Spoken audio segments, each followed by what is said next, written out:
Hi guys, Ate Kate here and welcome to another daily devotion and it's day 47.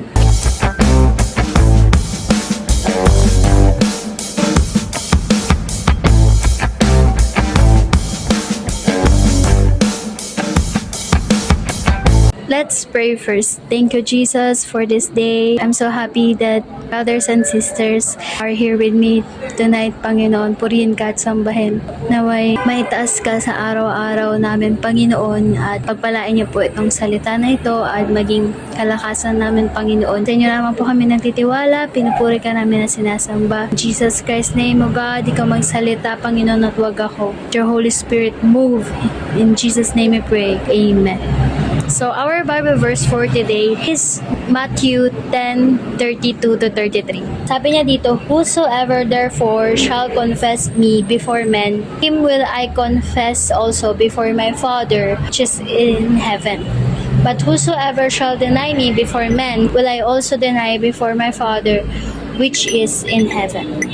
Thank you, Lord, for this word. Sinasabi po sa Bible verse na ito na kailangan natin i-proclaim yung salita ng Panginoon sa maraming mga tao. Tulad ng ginawa ni Paul, ng mga disciples. And ngayon, meron nga si Charlie Kirk, meron tayong si Bishop T.D. Jakes, mga sikat na mga pastors sa Amerika, mga sikat na pastors din dito sa ating bansa. Inuutos talaga ng Panginoon sa atin na mag-share ng salita niya. Huwag hayaan na mawala yung pinaghirapan ng Panginoon dahil we are here because for our new generation. We are here to share the word of God. Inaipasa natin ito sa mga future generation. And kapag tayo ay nahihiya at ayaw natin mag-share ng salita ng Panginoon kasi kinakaya natin si Lord, kinakaya mo na Kristiyano ka, aba, sabi ng Panginoon, di rin kita kikilalanin doon sa langit. Sabi naman ng Panginoon, kung ako ay kinikilala mo ng buo at sinishare mo yung salita ko sa maraming mga tao dyan sa labas.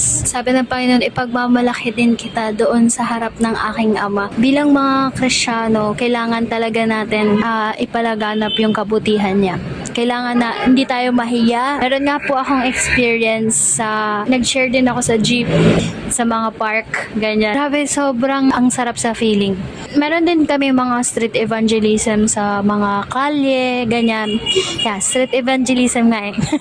Kami po ay namimigay ng mga tracts, tapos mayroon nagpipreach, kumakanta rin kami. Sobrang ganda talaga, sobrang ang fulfilling na i-share yung salita ng Panginoon at hindi mahiya. Kahit na hindi namin sila kilala or minsan kahit yung iba meron ng religion, di ba? So, hindi naman hadlang lahat ng yun para baliwalain na natin yung salita ng Panginoon na ituro talaga natin yung tama sa kanila. Merong mga iba na ang susungit, tapos minsan minumura kami or nagsasabi na, oh, andyan na naman yung mga surot, andyan na naman yung mga ganyan, buwang again, ganyan. Pero okay lang na ayawan ka ng mga tao, okay lang na iwasan ka ng mga tao, okay lang na hindi ka maging katulad ng ibang tao.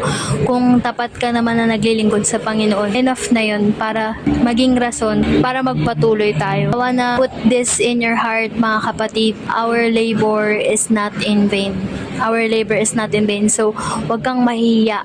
Wag mo ikahiya ang Panginoon. Tandaan mo na ang Panginoon mo ay napakamabuti, punong-puno ng pagmamahal na Diyos at dakila siya sa ating mga buhay. Yun lang po, I pray na bless kayo ngayong araw na to. God bless and Ate Kate out. There's an extra here. Hello! Can you show yourself to camera? Happy. Happy! Bye-bye! Bye! Bye. Bye! Oh, oh, oh, oh.